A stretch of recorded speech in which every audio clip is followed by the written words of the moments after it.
Oh shit, hands up. Welcome back to DEGREELESSNESS. I'm your host, 21st Century Digital Boy, trusted member of the media, the people's champion, and of course, your good buddy in the mix, Shanghai Pete.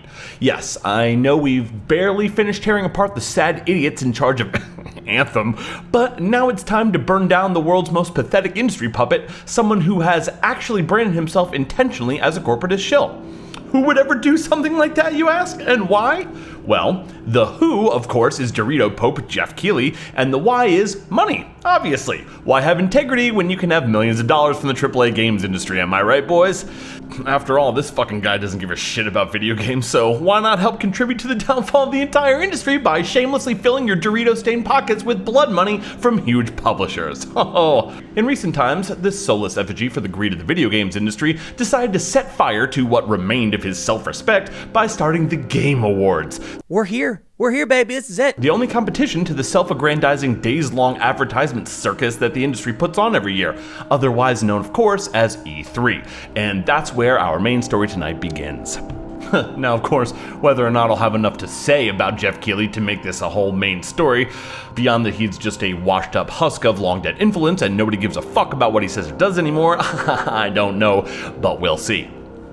So, because apparently video game fans everywhere are just ravenous for every scrap of Geoff Keighley intel that they can get, he decided to put out a statement so that we, the fans, will know precisely what to expect from him. Yeah, that's what we're all doing. We're sitting here with bated breath, desperate to know what Geoff fucking Keighley is doing. The industry certainly rests on the fulcrum of that fucking guy. I'm sure he felt practically forced to make a statement due to the legions of Geoff Keighley-obsessed game fans who simply could not go on living without knowing precisely what his plans were for E3. So of course he takes to fucking Twitter and posts the following. For the past 25 years, I have attended every E3. Covering, hosting, and sharing E3 has always been a highlight of my year, not to mention a defining part of my career. I personally would argue that the whole Dorito Pope thing was a far more defining career move for you, but, you know, sure. He continues, I've debated what to say about E3 2020. While I want to support the developers who will showcase their work, I also need to be open and honest with you, the fans, about precisely what to expect from me, Geoff Keighley. No need, G. Let me save you the time. I'm gonna do you a favor and actually let you in on some glaringly obvious facts that someone could only have avoided being exposed to by having their head stuffed deep inside their own asshole for the past 10 years. You, Geoff Keighley, are only relevant to the big business corporate monstrosity that the games industry has become. You do not have any fans, no one gives a fuck about your opinion, which obviously was bought and paid for long ago. This is no longer 2004, and no one is watching G4 Tech TV anymore. I hate to break it to you, Chief, but gamers couldn't possibly care less about anything that you're saying, doing, or filleting, as the case may be. He then says, I have made the difficult decision to decline to produce E3 Coliseum. For the first time in 25 years, I will not be participating in E3.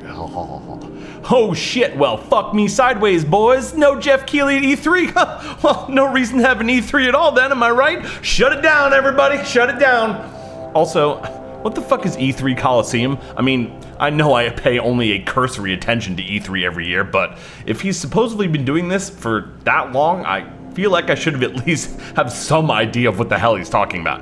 I mean, you know, maybe not. It would be hard to overstate just how much I don't care about this guy.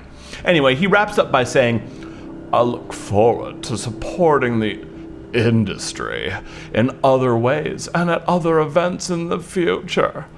Given what has been communicated about E3 so far, I just don't feel comfortable participating this year.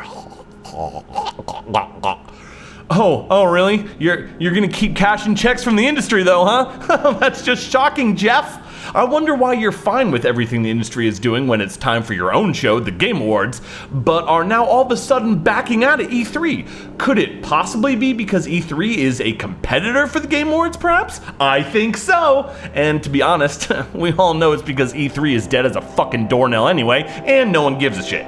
You have no integrity, self-respect, and least of all, influence, and your corporate industry masters are the only people so out of fucking touch that they actually still think that you do. Fuck off, Geoff Keighley. Wee! That's our show, everybody. Thanks for chilling with us tonight. We love you today. We love you all the way. Just a short episode for this week, but don't you worry, we'll be back soon. Don't forget to never like, comment, or subscribe, because you know what's exciting about tomorrow? It's not today.